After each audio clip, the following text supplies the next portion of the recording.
Num mundo onde a morte parece ser o fim, inevitável, e o som da eternidade, o silêncio de um sepulcro, a palavra de Deus nos mostra que há muito mais além do que é visto, e que a última palavra sobre todas as coisas, inclusive sobre a vida e sobre a morte, pertence àquele que é o Criador e o sustentador de tudo que existe.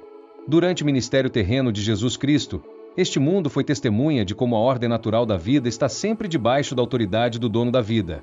A Bíblia registra 3 encontros, 3 milagres extraordinários, cada um revelando aspectos profundos do poder, da autoridade e da compaixão daquele que não se intimidou ao afirmar: eu sou a ressurreição e a vida. Quem crê em mim, ainda que esteja morto, viverá.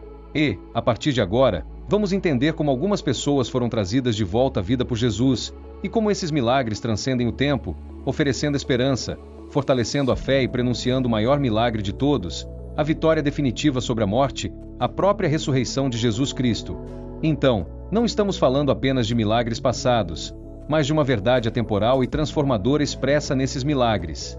O texto bíblico do Novo Testamento registra que Jesus realizou muitos milagres de diferentes tipos, que demonstraram o seu domínio sobre a natureza, sobre as leis da física, sobre as enfermidades, os demônios e, finalmente, sobre a morte. Nesse sentido, Jesus ressuscitou 3 pessoas específicas na Bíblia, durante o seu ministério terreno, e, sem dúvida, a ressurreição dos mortos ocupa um lugar de destaque na lista dos milagres de Jesus, pois, além de revelar o seu poder divino e sua compaixão pela humanidade, também prenunciava sua própria ressurreição. A primeira pessoa que Jesus ressuscitou na Bíblia foi uma garota anônima, de 12 anos de idade, que era filha de um homem chamado Jairo, um dos líderes da sinagoga. Nos tempos de Jesus, a Bíblia relata que, num certo dia, Jairo se aproximou de Jesus com um pedido urgente: sua filha estava à beira da morte. Porém, enquanto Jesus estava a caminho da casa de Jairo, a situação da menina se agravou e ela perdeu a vida. No entanto, Jesus foi à casa de Jairo mesmo assim e, apesar da lamentação e do desespero das pessoas, com grande autoridade, ele declarou: a menina não está morta, mas dorme. Em seguida, Jesus entrou no quarto onde a menina estava, tomou-a pela mão e disse: Talita cum, que significa: menina, levante-se. O texto bíblico diz que, imediatamente, a menina se levantou e começou a andar. A fé de Jairo foi recompensada, e muitos que testemunharam aquele evento ficaram maravilhados. Mas algumas pessoas, equivocadamente, se apegam à afirmação de Jesus de que a menina estava dormindo para questionarem o milagre da ressurreição da filha de Jairo. Porém, ao fazer essa afirmação, Jesus não estava negando o fato de que a menina estivesse morta, mas estava mostrando a todos que, para ele, ressuscitar um morto era tão simples quanto acordar alguém de um sono. Em outra ocasião, enquanto Jesus e seus discípulos se aproximavam da cidade de Naim, eles encontraram um cortejo fúnebre do único filho de uma viúva daquela cidade. E, além da dor da perda de um filho, aquela mulher ainda teria de lidar com uma situação especialmente complicada.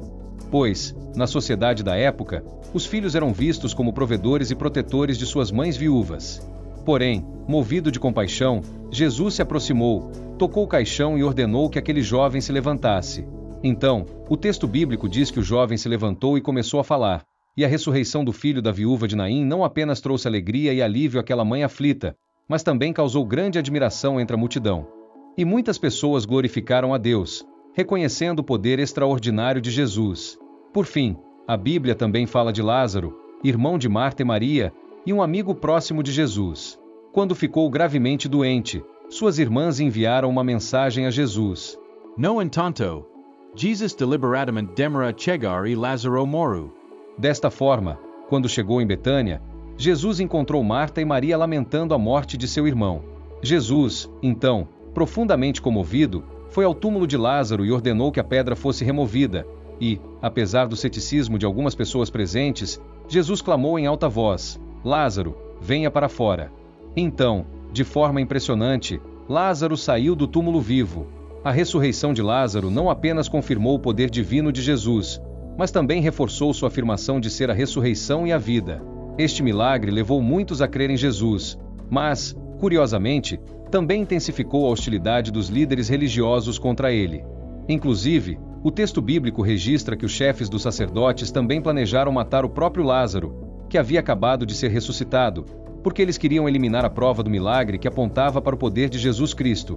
E isto nos mostra que nem mesmo milagres incríveis, como a ressurreição de um morto, são capazes de fazer com que o pecador, por sua própria vontade, receba Cristo em sua vida com fé e arrependimento.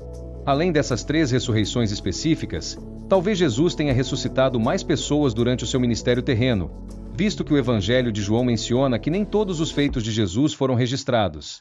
Sobre isto, o escritor bíblico afirmou: Jesus fez também muitas outras coisas. Se cada uma delas fosse escrita, penso que nem mesmo no mundo inteiro haveria espaço suficiente para os livros que seriam escritos.